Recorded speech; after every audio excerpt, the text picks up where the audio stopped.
नमस्कार दोस्तों, आप देख रहे हैं पीआरपी किसान स्टोरीज। तो आपको हमारी कहानी कैसी लगती है कमेंट बॉक्स में कमेंट करके जरूर बताइए। धन्यवाद। कड़कड़ाती सर्दी अपने चरम पर थी। तालाब के किनारे मिट्टी का छोटा सा घर, जिसकी दीवारों की दरारों से ठंडी हवा ऐसे अंदर घुसती थी मानो पूरी सर्दी उसी घर में छुपकर बैठ गई हो। फटी रजाई में सिमटे बैठे थे श्यामू और उसकी 13 साल की बेटी सीता। चूल्हा 2 दिन से ठंडा था और पूरे कमरे में सिर्फ उनकी कांपती सांसों और भूख की खामोशी की आवाज गूंज रही थी। इस रात की ठंड शरीर को कम, पर गरीबी और चिंता मन को ज्यादा जमा रही थी। श्यामू के चेहरे पर एक ही सवाल लिखा था, अगर कल भी काम नहीं मिला तो ये ठंड और भूख हमें कहाँ ले जाएगी? पिताजी, घर में राशन भी खत्म हो गया और जलाने को लकड़ी भी नहीं। कल सुबह क्या खाएंगे हम? ये ठंड और तेज हो रही है। बेटा, क्या बताऊं तुझे, आज पूरा गांव घुमाया काम के लिए, हर दरवाजा खटखटाया, पर किसी ने हाँ तक नहीं कहा। जेब खाली है और दिल भारी। कल फिर जाइए ना पिताजी, कहीं ना कहीं तो काम मिलेगा ही। मैं संभाल लूंगी सब, बस हिम्मत मत छोड़िए। सीता, जब तक ये बूढ़े हाथ काम कर रहे हैं तेरी ठंड और भूख से लड़ता रहूंगा। तू बस मेरे साथ खड़ी रहना, क्योंकि तेरी हिम्मत ही मेरी ताकत है। मैं तेरे सामने कभी हार नहीं मानूंगा, चाहे रास्ता कितना ही कठिन क्यों ना हो। दोनों ठंड की मार झेलते हुए एक दूसरे में हिम्मत तलाश रहे थे, लेकिन श्यामू जानता था ये सर्दी सिर्फ मौसम की नहीं, हालात की भी थी।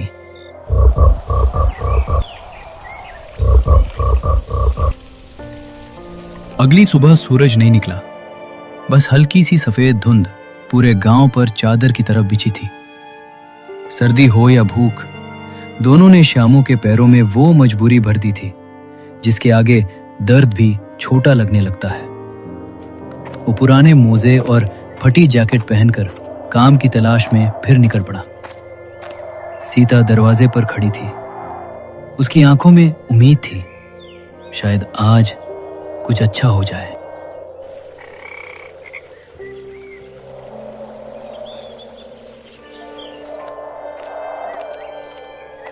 काकी, जरा सुनिए, कोई छोटा मोटा काम हो तो बता दीजिए। 2 वक्त की रोटी के बदले जो कहोगी कर दूंगा। दरवाजा खुलता है और काकी बाहर निकलकर श्यामू को ऊपर से नीचे तक घृणा से देखती है और बोलती है, तू वही है ना, नदी किनारे चिकन बेचने वाला श्यामू? छी छी, हमारा दरवाजा भी अपवित्र कर दिया तूने। दूर हट यहाँ से, कुछ भी नहीं मिलेगा, समझा? काकी, काम से मतलब रखो, थाली से नहीं। भूख किसी की भी अलग नहीं होती, चाहे शाकाहारी हो या मांसाहारी। हम शाकाहारी हैं। चिकन खाने वालों को काम देना पाप है। चले जाओ यहाँ से। श्यामू चुपचाप आगे बढ़ता है। ठंडी हवा से ज्यादा लोगों के तानों ने उसके दिल को जमा दिया था। वो गांव के दूसरे घर की ओर बढ़ता है, जहां काका चारपाई पर बैठे धूप सेक रहे हैं। काका, खेत में मजदूर चाहिए हो तो रख लीजिए, मजदूरी जितनी ठीक लगे दे देना। मेरी बेटी 2 दिन से आधा पेट खा रही है। तेरे जैसे मांसाहारी को मैं खेत में घुसने दूंगा? अरे तेरे कदम पड़ जाएं तो पूरी फसल अपवित्र हो जाएगी। हम लोग पूजा करके बोए हैं ये बीज, और तू कह रहा है कि तुझे काम दे दूं? दूर हट, हमारे खेत में तेरे जैसे की कोई जगह नहीं है। ये बात श्यामू को चुभी, जैसे किसी ने बर्फ की सुई दिल में उतार दी हो। उसे लगा इस गांव की नजर में वो इंसान नहीं, बस एक चिकन खाने वाला ठप्पा है। उसकी जेब खाली थी, पर मन और भी खाली होता जा रहा था। श्यामू धीरे धीरे घर की तरफ लौट रहा था और रास्ते में खुद से ही कह रहा था, सीता को क्या मुंह दिखाऊंगा? कहीं भी काम नहीं, कहीं भी इज्जत नहीं। मैं कितना भी कोशिश कर लूं, लोग बस मेरे खाने से मेरी कीमत तय कर देते हैं। क्या इतना भी हक नहीं कि मैं अपनी बेटी का पेट भर सकूं?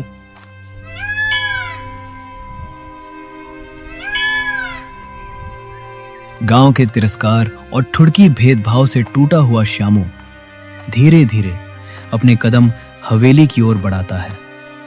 गांव की सबसे बड़ी, सबसे अमीर हवेली, सेठ धनीराम की। उसके कदम भारी थे।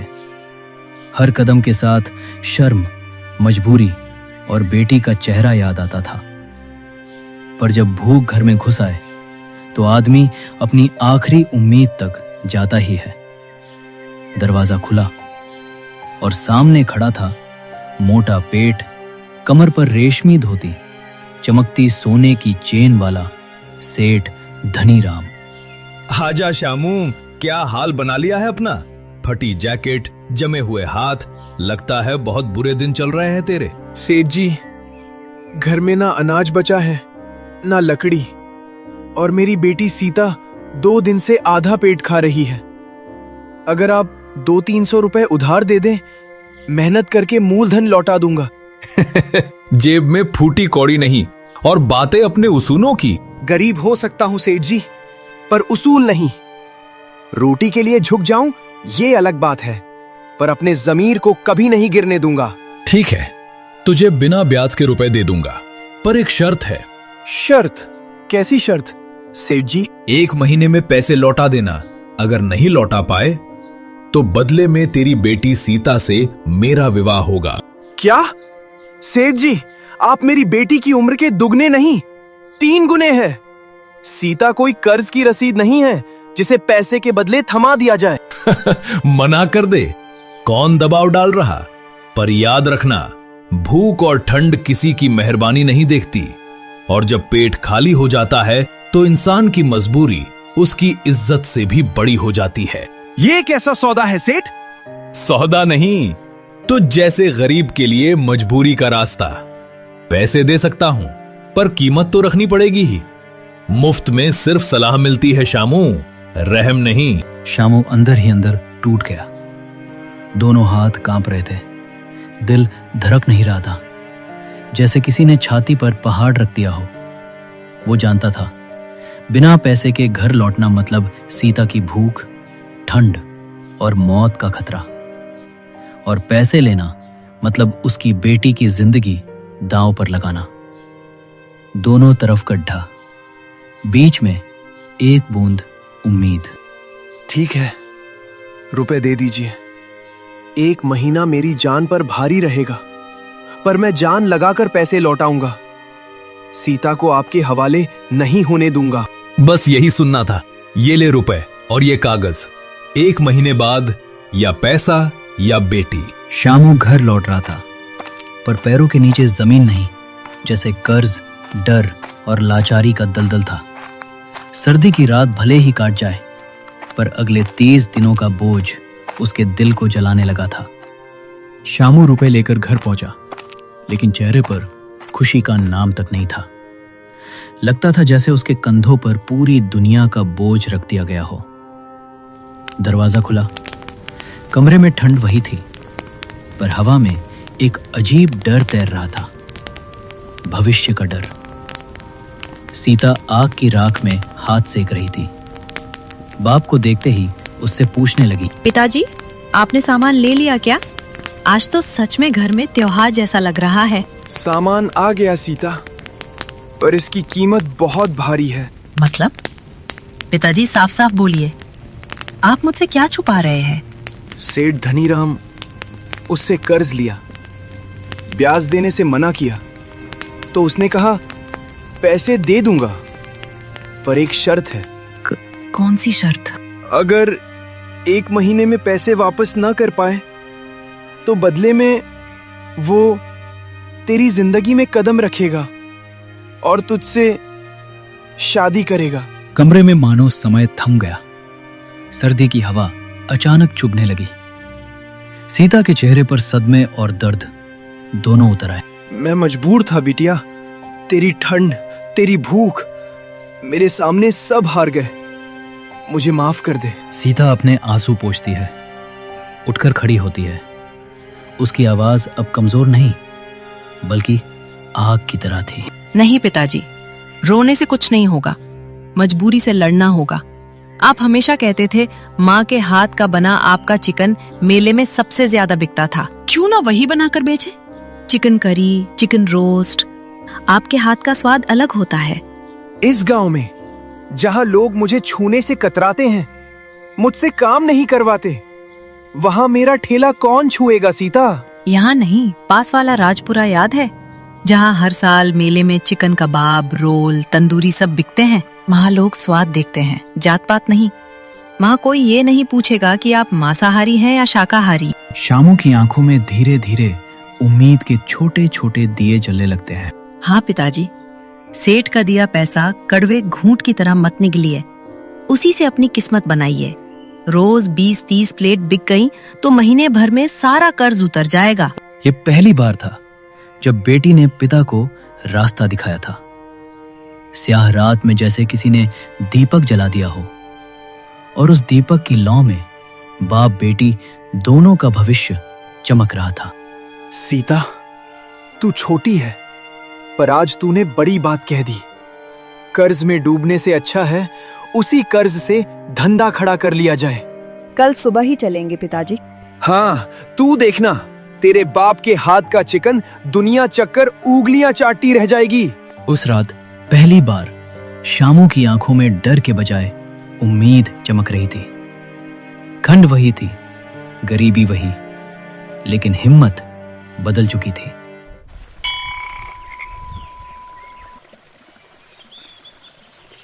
राजपुरा का चौराहा लोगों से भरा हुआ था। कोई सब्जी खरीद रहा था, कोई दूध ले जा रहा था, कहीं बच्चे स्कूल को जाते दिख रहे थे। शामू के लिए ये जगह अजनबी थी, पर यही अजनबी जगह उसकी जिंदगी बदलने वाली थी। सीता, सब ठीक से लग गया? हाँ पिताजी, बस चूल्हे की आंच थोड़ी तेज कर दीजिए। धीरे धीरे चिकन की खुशबू इतनी फैल गई कि चलते लोग मुड़कर देखने लगे। तभी शामू आवाज लगाते हुए कहता है, आओ आओ भैयो, गर्मा गर्म मसालेदार चिकन ठंड में शरीर गर्म कर देगा, रोटी के साथ भर पेट खाने लायक। कुछ देर बाद कुछ लड़के पास आते हैं, जिज्ञासा से भरे, ठेले को ऊपर नीचे देखते हुए, और शामू से कहते हैं, पहले कभी नहीं देखा तुझे, कहाँ से आया है? पास के गांव से हूँ, वहां मुझे मांसाहारी कहकर अलग कर देते हैं, काम नहीं मिलता। सोचा जिस चीज के लिए तिरस्कृत हो रहा हूँ उसी से पेट पालूं। एक प्लेट लगा दे, स्वाद अच्छा हुआ तो हर दिन आएंगे। शामू प्लेट में ताजा चिकन परोसता है। लड़का पहला निवाला लेता है, उसके चेहरे का हाव भाव बदल जाता है। अरे वाह, ये तो जहर है, मतलब जबरदस्त। मसाला बिल्कुल बराबर, चिकन नरम, तेल भी बिल्कुल सही। सच में? अरे भाई, शहर वाले इतने पैसे लेकर ऐसा स्वाद नहीं देते। पिताजी, उन्होंने तारीफ की। किस्मत बदलती है बेटा, धीरे धीरे। शामू की उंगलियां मसाले में, दिल उम्मीद में, और दिमाग गणना में लगा था। कर्ज धीरे धीरे कम हो रहा था। हर दिन का हिसाब, हर नोट का महत्व और हर ग्राहक की मुस्कान शामू को नए जोश से भर रही थी।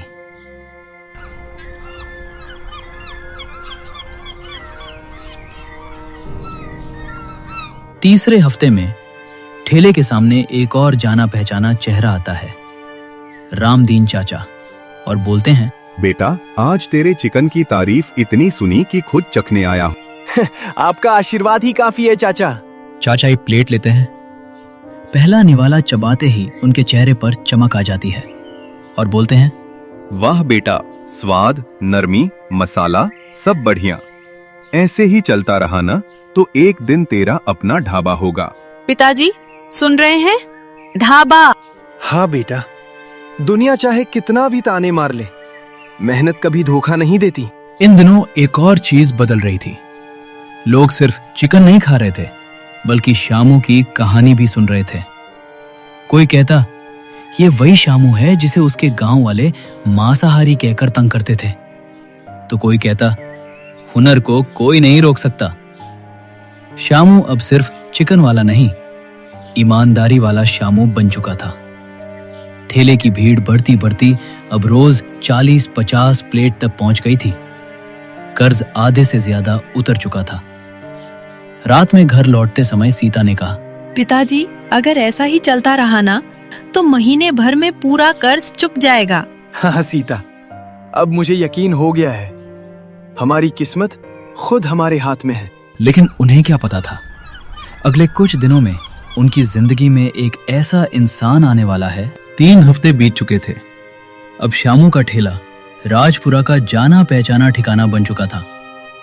लोग उसे नाम से बुलाते थे, शामू चिकन वाला।